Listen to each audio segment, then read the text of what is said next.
워렌 버핏이 최근의 물가 압력에 대해 우리는 상당한 수준의 인플레이션을 보고 있다고 말한 것으로 전해졌습니다.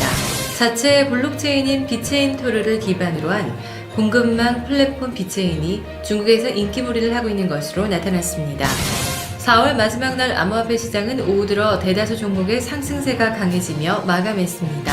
시장 연구기관 펀드스트레잇이 최근 좋은 성적을 거두고 있는 이더리움이 올해 $10,000를 향해 추가 상승할 가능성이 있는 것으로 전망했다고 코인데스크가 30일 보도했습니다. 미국 뉴욕 증시에서 주요 지수가 30일 일제히 하락 마감했습니다. 에너그램 뉴스 한 주간의 소식입니다. 워렌 버핏이 최근의 물가 압력에 대해 우리는 상당한 수준의 인플레이션을 보고 있다고 말한 것으로 전해졌습니다. 이를 온라인으로 진행된 버크셔 해서웨이 연례주총에서 버핏은 물가가 오르고 있고 철강 가격의 상승으로 버크셔의 비즈니스도 영향을 받고 있다고 말했습니다. 그는 사람들에게 돈이 있고 높은 가격에도 지출을 하고 있다며 거의 광적인 씀씀이라고 볼 수 있다고 우려했으며 경제가 뜨겁게 달아올랐다고 덧붙였습니다. 온라인 주총에서 버핏과 오랜 동업자 찰리 먼거 부회장은 주주들로부터 다양한 질문을 받았습니다. 한 주주가 암호화폐에 대한 생각을 묻자 버핏은 내가 비트코인을 비판하면 보유한 사람들이 화를 낼 것이라며 먼거 부회장에게 마이크를 넘겼습니다. 먼거 부회장은 비트코인의 최근 상승이 못마땅하다며 이 망할 것들이 역겹고 시민들의 이해에도 배치된다고 직격탄을 날린 것으로 전해졌습니다. 버핏은 먼거의 코멘트가 끝나자 웃으면서 그건 괜찮네라고 덧붙였습니다.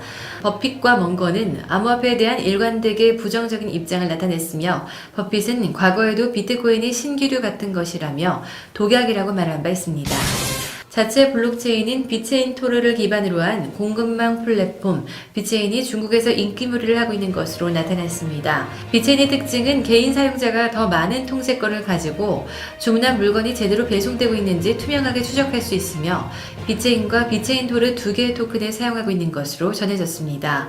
현재 비체인이 코인마켓캡 기준 시가총액 14위고 비체인 토르는 116위이며 비체인은 네이티브 토큰으로 발행됐고 비체인 토르는 속도 개선을 위해 뒤에 개발된 것으로 알려져 있습니다. 비체인은 지분증명 토큰으로 네트워크 보안을 달성하고 사용자 컨센서스를 유지하는 데 사용되고 비체인 토르는 수수료 등을 사용되고 있습니다. 비체인은 중국에서 인기가 높으며 참여업체 가운데 많은 수의 중국 업체가 눈에 띄는 것이 특징입니다. 현재 비체인의 가격은 중국 수요로 크게 올랐으며 중국 투자자 커뮤니티도 가격의 영향력이 강한 것으로 나타났습니다. 4월 마지막 날 암호화폐 시장은 오후 들어 대다수 종목의 상승세가 강해지며 마감했습니다. 톱 10개 종목 중 9개가 상승했고 톱 100개 중 91개의 상승을 의미하는 초록불이 들어왔습니다. 코인마켓캡에 따르면 비트코인 가격은 뉴욕 시간 오후 4시 기준 56,936.36달러로 24시간 전 대비 7.60% 상승했습니다.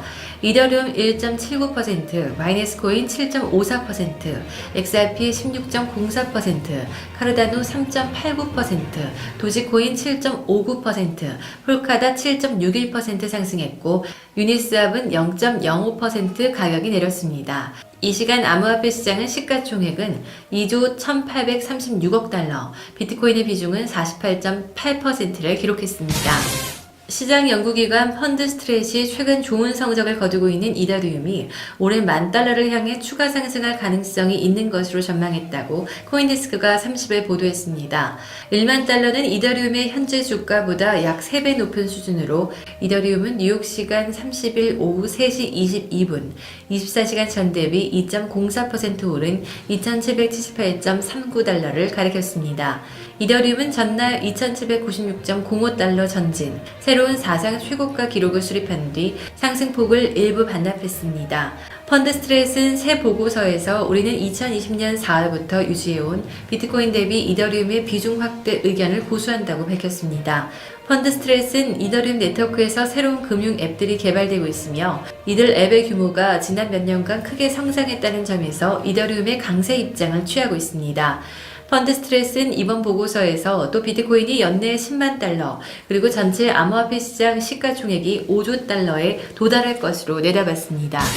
미국 뉴욕 증시에서 주요 지수가 30일 일제히 하락 마감했습니다. 경제지표와 기업 실적은 호조를 이어갔지만 극도로 높아진 밸류에이션은 부담이었습니다. 뉴욕 증권거래소에서 다우존스 30 산업평균 지수는 전장보다 185.51포인트 내린 33,874.85에 마감했고, 대형 지수의 스탠더드 앤드 푸어스 500 지수는 30.30포인트 하락한 4,181.17로 집계됐습니다. 기술주 중심의 나스닥 종합지수는 119.86포인트 내린 13,962.68을 기록했습니다. 주간 기준으로 S&P 500 지수는 0.03% 올랐으며 다우지수와 나스닥 지수는 0.48%, 0.39% 각각 내렸습니다. 월간 기준으로는 S&P 500 지수가 5.24% 올랐고 다우지수와 나스닥 지수는 각각 2.72%, 5.40% 상승했습니다. 이번 주 애플과 페이스북, 구글의 모기업 알파벳, 전날 아마존닷컴까지 기대를 웃도는 실적을 목격한 월가는 높은 밸류에이션으로 눈을 돌렸습니다. 시장 참가자들은 우호적인 여건 속에서도 시장의 상승 여력이 점차 줄어들고 있다고 평가했으며, 억만장자 투자자인 리온 쿠퍼맨은 이날 CNBC와 인터뷰에서 1년 후 주가가 현 수준보다 낮아질 것이라고 예견하기도 했습니다. 지금까지 에너그램 뉴스 한 주간의 소식이었습니다.